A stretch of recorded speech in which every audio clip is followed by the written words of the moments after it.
మరి పత్రికా సోదరులు, ఎలక్ట్రానిక్ మీడియా సోదరులు, మరి షాద్ నగర్ ప్రజానికానికి అందరికీ కూడా నా హృదయపూర్వక నమస్కారాలు.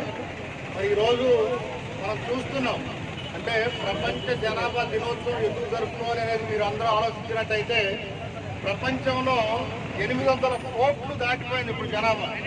మరి 800 కోట్ల జనాభాని దాటిందంటే ఈ భూమికి పట్టే పరిస్థితి లేదు ఇక. అంటే మనం ఇదే రకంగా చూసుకుంటూ పోయినట్టయితే భూమి బద్దలైపోతుందేమో. అంటే నిపుణులంతా చెప్తున్నారు, ఏమంటున్నారు, ప్రపంచంలో జనాభా పెరుగుదల అనేది ఆటం బాంబు కంటే కూడా ప్రమాదకరం అనేటటువంటి విషయాన్ని చెప్తున్నారు. కాబట్టి మనందరం కూడా ఈ జనాభాని తగ్గించడం కోసం మరి చాలా విపరీతమైనటువంటి ప్రయత్నాలు చేసి మనం తగ్గించకపోయినట్టయితే వీటి అనర్థాలన్నీ కూడా మనం చవి చూడాల్సిన బాధ్యత మన మీదే ఉంటుంది. కాబట్టి మీ అందరినీ కూడా కోరుతున్నా, మరి ప్రజానీకం అందరూ కూడా చిన్న కుటుంబం కోసం, అంటే ప్రతి ఒక్కళ్ళు కూడా వన్నారనాన్న అనేది ఇప్పుడు నినాదం. అంటే ఒక్కళ్ళు కానీ లేకపోతే అసలే పిల్లలు కనుక్కొని ఉండటం కానీ అనేది నినాదం.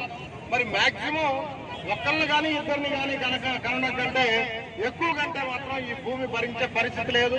ఎందుకంటే రిసోర్సెస్ చూస్తున్నాం మనం, భూమి పెరిగే అవకాశం లేదు, ఉద్యోగాలు పెరిగే అవకాశం లేదు, ఎడ్యుకేషన్ ఇన్స్టిట్యూషన్స్ ఎన్ని కట్టినా కూడా మరి ఈరోజు చూస్తున్నాం మనం, పిల్లలకు సీట్లు దొరికే పరిస్థితి లేదు. మరి పరిశ్రమలు ఎన్ని స్థాపించినా కూడా పరిశ్రమల్లో కూడా ఉద్యోగాలు వచ్చేటట్టు లేవు. మరి అదేవిధంగా చూసుకున్నట్టయితే భూమి, మనకున్నటువంటి భూమి అంతా కూడా నివాస స్థలాలకే సరిపోయే పరిస్థితి ఉంది. మరి ఇవన్నీ చూసుకున్నట్టయితే రిసోర్సెస్ పెరిగే అవకాశం లేదు, కానీ ప్రజానీకం మాత్రం పెరిగిపోతా ఉన్నారు. కాబట్టి దీన్ని అరికట్టాలంటే మరి ఏ రకంగా మనం ఫ్యామిలీ ప్లానింగ్ అనేది, అంటే మనం ఎడం అంటే ఒక బిడ్డకి ఎడం పాటించడం, ఇద్దరికంటే ఎక్కువ కనే అవకాశమే వద్దని చెప్పేసి ప్రతి ఒక్కరు కూడా నిర్ణయం తీసుకోవాలా.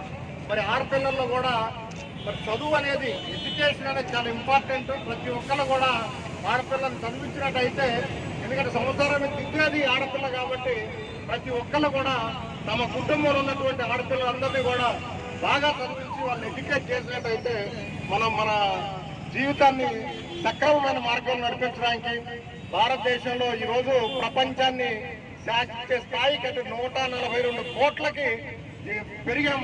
మన జనాభా పెరిగింది, అంటే ప్రపంచంలో నెంబర్ 1 స్థానాన్ని ఆక్రమించుకున్నాం.